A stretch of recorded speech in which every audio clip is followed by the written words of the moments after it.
Sim Notícias. Oferecimento Linhares Online. Conectividade e soluções. Hotel Ibis Style. Sua parada certa em São Mateus. Rimo. Roupeiro 6 portas Jundiaí. Apenas R$ 12 de R$ 99,90. Móveis Rimo. Olá, você ligado na TV Sim, canal 16.1. Nosso Sim Notícias está começando trazendo tudo que foi destaque em Linhares e região. Confira na edição desta sexta-feira. Morreu no hospital o mototaxista baleado durante uma abordagem da PM no centro de Linhares. Neste sábado completa um ano do desaparecimento dos amigos Mike, Douglas e Stefanelli. Prepare o bolso, pois o preço da gasolina e do óleo diesel vai subir. Depois de terem a loja arrombada em Soretama, 2 jovens comerciantes encontraram na solidariedade de amigos força para recomeçar. A nossa entrevista do último bloco de hoje é com o economista, escritor e palestrante Jamil Albuquerque, que está em Linhares para um treinamento com empresários sobre liderança. Confira também os destaques do esporte. Tudo isso e muito mais agora na tela da sua TV Sim Linhares, seu canal local.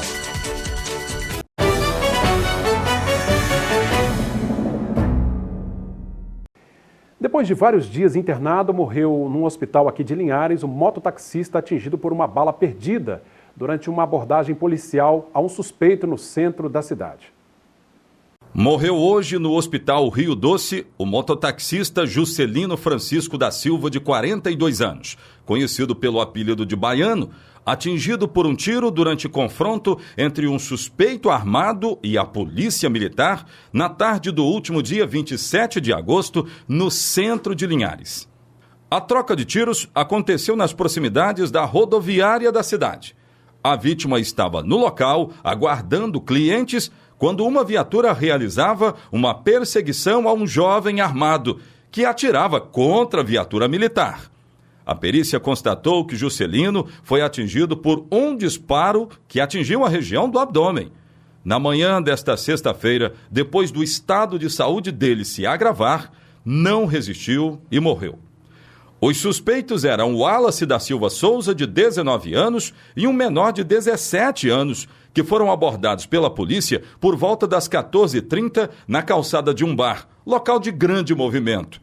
De acordo com o cabo Marcos Vieira, eles estavam muito próximos da rodoviária e um estava com um volume na cintura. Segundo ele, quando perceberam a chegada da viatura, os 2 correram para dentro do bar e um ajeitou a cintura. Nessa suspeita, a polícia fez a abordagem. O menor de 17 anos foi apreendido. O Wallace fugiu, o que resultou em perseguição e disparos contra os militares que revidaram. Foi exatamente neste momento que o mototaxista foi atingido, sendo socorrido pelos próprios policiais. Num dado momento da perseguição, o suspeito invadiu uma residência, relutando em se entregar, e ainda segurando uma arma de fogo, acabou sendo atingido e morto dentro da residência invadida. Os nossos sentimentos aí à família do mototaxista, que infelizmente perdeu a vida nesta ação. E neste sábado, dia 21 de setembro, faz um ano do desaparecimento dos amigos Mike Stefanelli e Douglas Lana. Eles decolaram de uma ultraleve motorizada em Linhares, rumo à Bahia, mas desapareceram. A angústia da família dos pilotos Mike Stefanelli Barcelos e Douglas Lana continua.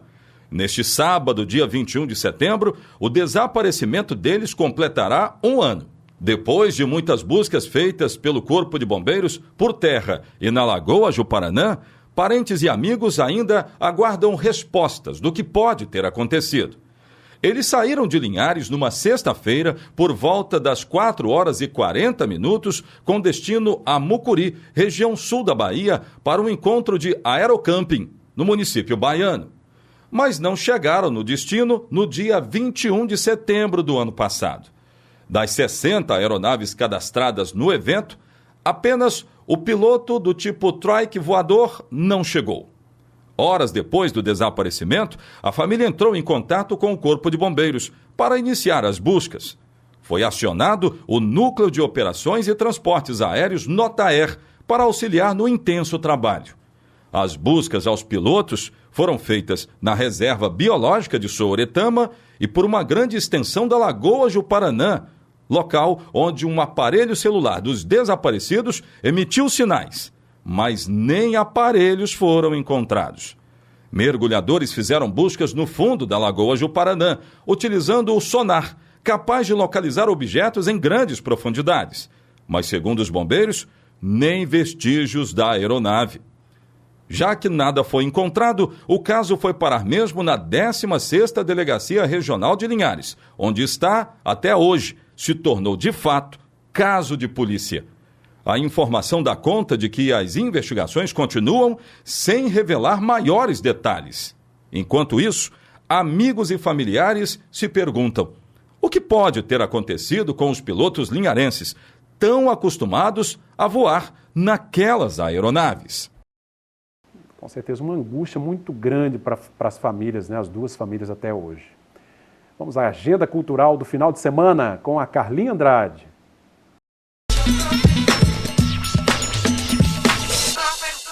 Ei pessoal, temos várias atrações para animar o seu final de semana aqui em Linhares. No Let's tem Éder e Alan e Dinho Neto. No Gordinho, Carlinhos Rocha e Rubiano Riso chegam para animar a noite. Já na Open House, tem a Sexta da Open, com Odirley Menelli e DJ Lebarque. No Gordinho, você curte o melhor do samba e do pagode, com Samba DM, Sambolada e Catrina. Amanhã, na Open House, tem Franciele Rodolfo, Rodrigo e Daniel e DJ Lebarque. No domingo, acontece o Big Game de Paintball lá no Farias. O evento começa às 9 da manhã e vai até às 1 da tarde, e conta com jogadores da região e também da Bahia.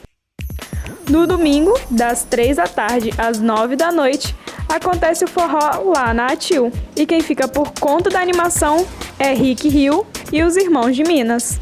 E essa é a programação para o seu final de semana aqui em Linhares. Agora é só você escolher o evento que mais combina com você. Eu volto semana que vem com mais novidades. Tchau! Obrigado, Carla. Bom final de semana para você. É só escolher a opção aí para se divertir. Veja como fica o tempo neste sábado, ainda de inverno em toda a nossa região.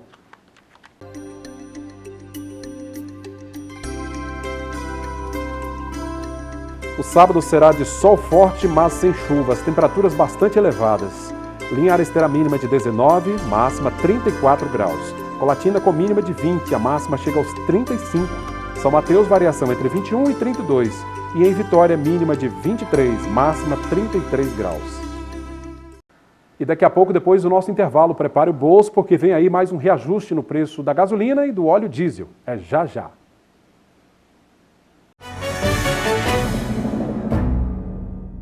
Donos de postos de combustíveis de Linhares já estão preparando reajuste nos preços da gasolina e do óleo diesel, depois da alta anunciada pela Petrobras nesta semana.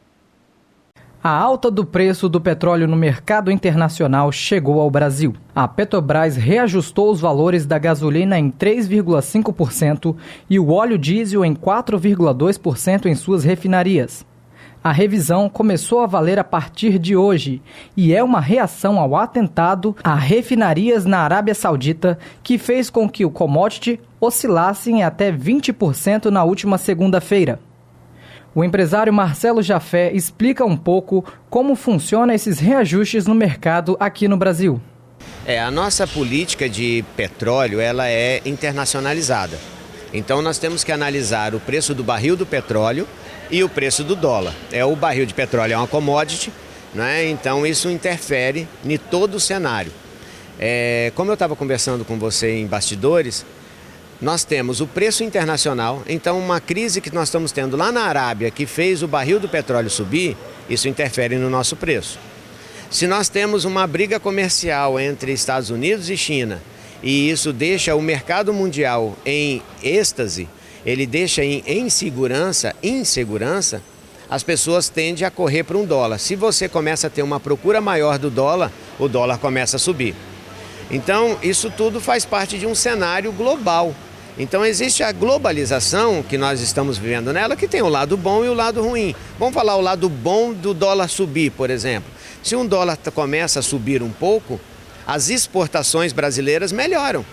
Então se melhora as exportações, melhoram os nossos impostos, a nossa arrecadação, e o consumidor vai sentir isso talvez em outros produtos, não naqueles produtos que estão tão ligados ao dólar.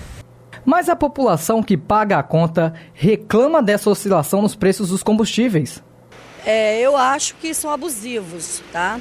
Eu acho que o brasileiro já carrega uma carga tributária muito grande e mais uma carga vai extrapolar os limites, né, os nossos limites econômicos. Fica ruim para todo mundo e todo aumento gera desconforto, né, no bolso brasileiro.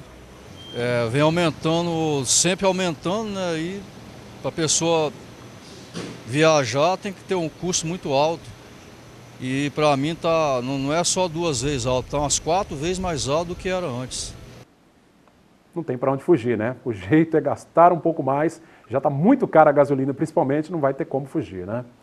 E depois de terem a loja arrombada no final de semana em Soretama e perderem tudo o que conquistaram, 2 jovens comerciantes da cidade encontraram na solidariedade de amigos para recomeçar. Veja na reportagem de Will Souza. Uma pequena loja, mas um grande sonho. Para comemorar o aniversário de 2 anos da loja, as proprietárias, que são irmãs, fizeram um empréstimo para investir em uma grande quantidade de roupas. Mas, para a tristeza delas, a loja foi roubada.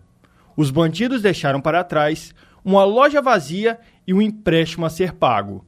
É um pedaço do sonho da gente que foi roubado mesmo, e roubado definitivamente, porque quando a gente entrou aqui, eu e a minha irmã, que a gente viu que levaram assim mais ou menos 80% do que tinha na loja, a gente entrou em desespero, porque é o mês de aniversário da loja, a gente tinha feito um investimento, a loja completou 2 anos, dia 6, e o assalto aconteceu, no caso, essa semana. Então, assim, não tinha nem 20 dias que a mercadoria estava na loja. Daqui, muitas roupas foram levadas, mas o sonho continuou. O que era para ser símbolo de tristeza virou um belo exemplo de solidariedade.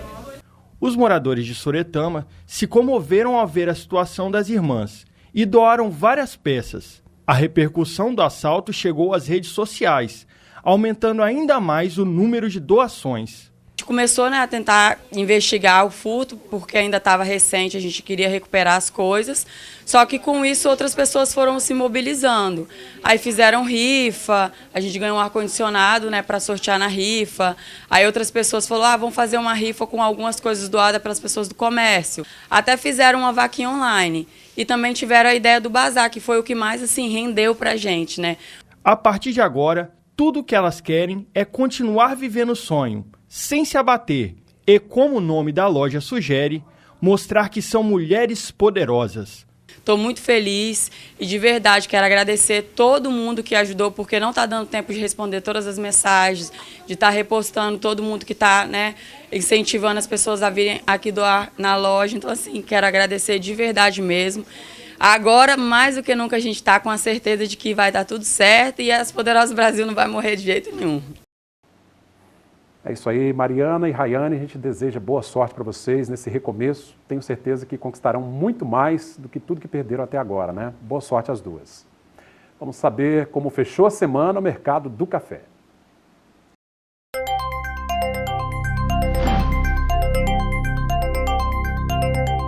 O Arábica tipo 6 fechou valendo R$ 390 a saca. O Arábica 7, R$ 300. O Conilon tipo 7 deu uma valorizadazinha, R$ 283 a saca. E Altemar Félix vem atualizando os destaques do esporte. Sim Esportes, oferecimento HE Esportes e Central Bikes e Motos. Muito bem, o assunto agora é musculação. Quais são as novidades da musculação? Nós já sabemos que existem diferentes tipos de musculação hoje. Não é só atrofia de músculos, não é só mostrar aquele corpo marombado, não. E Linhares tem algumas equipes de musculação. Uma delas é a Team Thiago Alves. Quem treina é o Thiago Alves. São meia dúzia de atletas. Nós estamos com 2 aqui, né? A Patrícia Ferovante e o Maicon Araújo, que estão se preparando para uma grande competição agora para março, quando eles podem subir de nível. Até lá é treino. E aí, como é que vocês vêm treinando, hein, Patrícia? Boa tarde, pessoal. A gente vem se preparando para competir agora. A próxima competição que vai ter é em março. A gente vem se preparando já tem 2 anos. A última foi agora dia 11 de maio no Centro de Convenções em Vitória. E o intuito é subir em março a equipe toda. Vamos levar 6 atletas de Linhares de fisiculturismo para competir em Vitória. Tá certo. Maico, a família tem que entrar nessa, né? Porque tem que se superar em relação à alimentação, horário de dormir, a vida social tem alguns limites. A família é importante, é primordial no fisiculturismo também, porque a gente abre mão de muitas coisas, né? Abre mão de comer um lanche no final de semana, comer uma pizza, ou ir para uma festa. O descanso e a alimentação é primordial, né, nesse meio de fisiculturismo. Então, se a família não estiver junto, é complicado. Minha esposa ela tem me ajudado muito assim, nesse quesito aí de alimentação, evita, né, essas saídas do final de semana, de sábado, domingo. E aí o descanso é primordial. O anabolismo mesmo muscular, a construção do músculo acontece assim, no sono, né? Então tem que dormir bem, tem que comer bem. Bem, o tempo está correndo aqui, então para terminar. Parceiros, porque vocês, nada é de graça, né? Tem custo. Eu sei que vocês precisam de parceiros, de recursos para viajar e tudo mais. Nós detalhamos isso no Sim Esportes Rádio lá, né? Mas quem está apoiando vocês? Então, hoje eu particularmente conto com o apoio da Manipulação Precisa, que me fornece desde o ano passado todos os manipulados que eu preciso. Tenho o apoio do Rafael Monteiro, nutricionista, que ele é nutricionista em Vila Velha, ele me passa toda a dieta.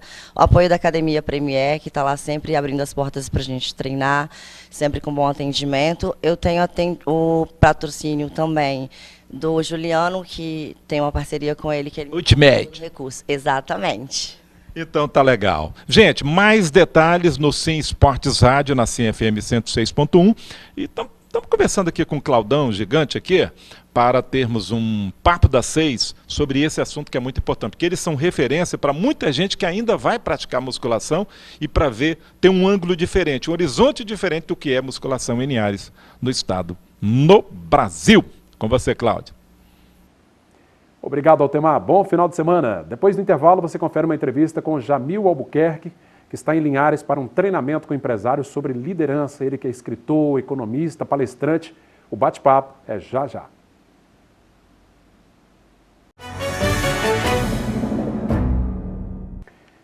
Até o próximo domingo, empresários de Linhares vão estar reunidos num treinamento por imersão com o economista, escritor e palestrante Jamil Albuquerque. O treinamento é para formar novas lideranças. Ele esteve aqui na sede da TV Sim e conversou conosco. Nós costumamos, Cláudio, dividir em 3 níveis. O plano de poder, um projeto de poder, que é para alavancar carreiras pessoais. E isso é muito pueril. O projeto de governo é quando o mandatário, sendo ele prefeito, governador, o presidente, ele pensa no seu umbigo, vamos assim dizer por analogia. Ele pensa no seu plano de governo, ele governa para acertar, às vezes com gente muito séria, às vezes não tão séria, mas eles governam para eles mesmos. O projeto de cidade, ou o projeto de Estado, o projeto de nação, é quando você pensa nas pessoas e no futuro das pessoas. Porque o futuro não existe, o futuro é uma quimera, um sonho que nós temos dentro da nossa mente. Vai sendo construído. A gente diz, não, o amanhã é o futuro. Mas quando você pisa no amanhã, ele passa a ser hoje. Então o futuro não existe. O que existe? O futuro é o presente em movimento. Quer saber como é que vai ser o seu futuro, é só saber o que está fazendo hoje, que vai saber como será o futuro amanhã. Como é que vai ser esta colheita. Então, no Brasil, nós temos um pensamento de curto prazo.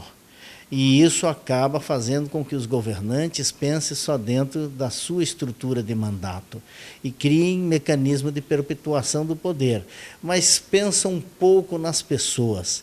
Eu costumo dizer que a diferença entre o estadista e o político é que o estadista, ele às vezes sacrifica o presente em favor do futuro. O político, às vezes, sacrifica o futuro em favor do seu presente, em favor da sua carreira. Ou seja, ele toma decisões para agradar o momento que lá na frente nós sabemos o que vai acontecer. Então, um projeto de nação é pensar estrategicamente, estruturalmente, para que nós possamos ter uma nação que seja verdadeiramente a maior nação da Terra, que é o que o Brasil merece ser pela sua estrutura, pela sua pujança, pelo seu vigor. Nós temos o maior rio do planeta.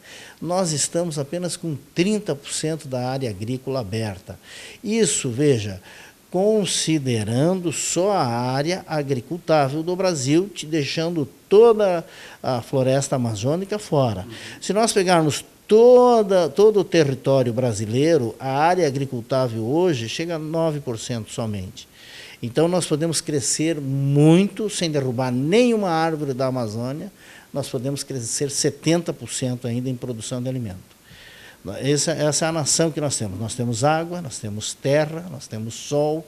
O que nós precisamos? São de líderes públicos comprometidos com o futuro desta nação. Um projeto nesse sentido você tem realizado lá em Santa Catarina, né? Nós temos na cidade de Itajaí, nós temos um exercício de futurologia. Qual é a cidade que em 2050 as crianças que nasceram nesse mandato receberão? Em 2050 eles terão 30 anos, 31, 32, 33 anos, já poderão ser prefeitos, até antes pode ser prefeito legalmente, mas é quando a pessoa já cristalizou a personalidade. Qual é a cidade que essas crianças vão receber? Porque tão importante quanto a cidade que nós recebemos dos nossos pais, que nós herdamos dos nossos pais, é a cidade que nós pegamos emprestado dos nossos netos, dos nossos bisnetos, como eles verão esses líderes que estão tocando agora. Então, fazer cirurgias estruturais, pensar como será o trânsito, como será a água, como será o esgoto, como será a educação, como será a geração de empregos, pensar nisso de longo prazo requer muita responsabilidade para poder fazer isso se transformar em políticas públicas, em situações em que os novos governantes não possam chegar e parar tudo, fazer com que eles sofram penalizações quando eles dizem, bom, eu tenho um projeto pessoal, agora eu vou parar tudo que começou aí, vou fazer outra coisa porque eu não quero jogar luzes em quem me antecedeu. Ou seja, às vezes é um outro grupo político, e isso nós vemos muito, muito, muito no Brasil. Você não acha que o que nos prejudica muito em termos de desenvolvimento é esse imediatismo, essa questão cultural do brasileiro de querer tudo para 4 anos? Esse imediatismo prejudicou sensivelmente a nação brasileira. Agora, o que nós podemos fazer e devemos fazer é mudar uma cultura. Mudar uma cultura não se muda num estalar de dedos, mas também não se leva 50 anos, como se costuma dizer. Olha, para mudar a educação leva 50 anos, leva 500 anos. Isso tudo é gente que fala sem nenhuma responsabilidade com o que fala. Você muda uma nação em 10 anos. Através, como todas as revoluções, você precisa da educação. Mas você pode mudar toda uma estrutura cultural dentro de uma década. Claro que precisa da educação e precisa dos adultos fazendo caminhos estratégicos para que as pessoas possam ter mapas para caminhar e treinar as pessoas a pensarem de longo prazo. Em linhas gerais, a gente percebe assim, que o brasileiro sempre tem aquela esperança de surgir um grande líder, né? Alguém que vai tomar a nação e vai seguir em frente e sejamos um país realmente próspero, né? Mas essa liderança também não deve começar em casa ou no nosso bairro, na nossa comunidade? O sul-americano gosta do líder caudilho que vem de cavalo. Toda a estrutura sul-americana ela é permeada pelo cavaleiro salvador da pátria, que vem e salva a situação. Nós estamos mudando um pouco isso, porque a liderança, a arte de liderar, é a arte de desenvolver a autorresponsabilidade. Nós podemos sim ensinar as pessoas a serem líderes. Ninguém nasce líder. Todo mundo é treinado na sua liderança. Claro que existem ingredientes culturais, existem o DNA, existem as questões familiares, a questão regional, tudo isso influencia, mas não é determinante. Se nós tivermos um bom projeto de educação, se nós tivermos uma boa estrutura educacional, nós podemos formar uma nova geração de líderes. Agora, o que tem acontecido é que nós precisamos estudar ao longo da vida. Então, treinar, se preparar para que possa ser orientado para tomar decisões, ter planejamento, saber para onde está indo, lidar com os seus medos, lidar com as suas angústias, ao mesmo tempo que saiba traduzir processos de liderança em processos gerenciais na prática, isso é plenamente ensinável. Agora, o que você considera fundamental para desenvolver a liderança e para mantê-la sempre em alta? Nós temos 3 níveis da liderança, Cláudio. O nível público, o nível empresarial e o nível social. São os 3 níveis macros da liderança. O líder público é o que conduz cidades, é o que toma as decisões macro. O líder empresarial é o que produz riqueza. O líder social é que cuida desse choque dos desvalidos, que não conseguem transitar entre as regras e a produtividade, e nós precisamos ter as pessoas que cuidam dessas pessoas. Agora, como é que faz um líder ser um líder? Que ingredientes têm que existir? Primeira coisa determinante, o líder tem que ter uma visão. Ele tem que ter um sonho estruturado, colocar dentro do sonho a linha do tempo, saber quem vai ajudar ele a fazer aquilo acontecer, ele ter datas, ter indicadores de desempenho, ter essas metas que são esses indicadores que podem fazer a pessoa perceber quando atingiu e, principalmente, saber quanto que vai ter custos nisso.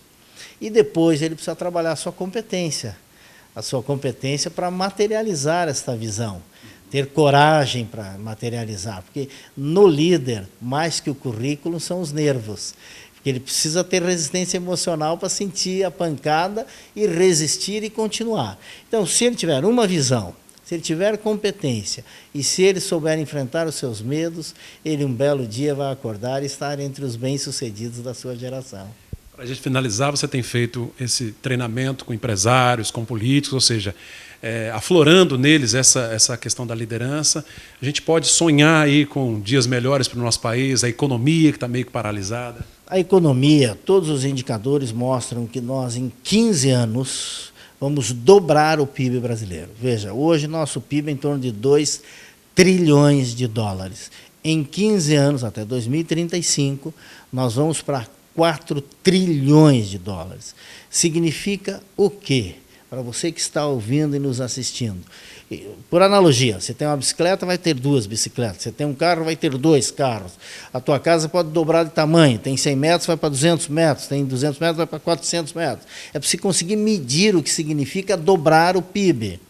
Tua empresa tem 100 funcionários, vai ter 200. Tua empresa tem 500 metros, vai ter 1.000 metros. Para você conseguir ir medindo o que significa dobrar o PIB. Em 15 anos, nós vamos dobrar o PIB brasileiro.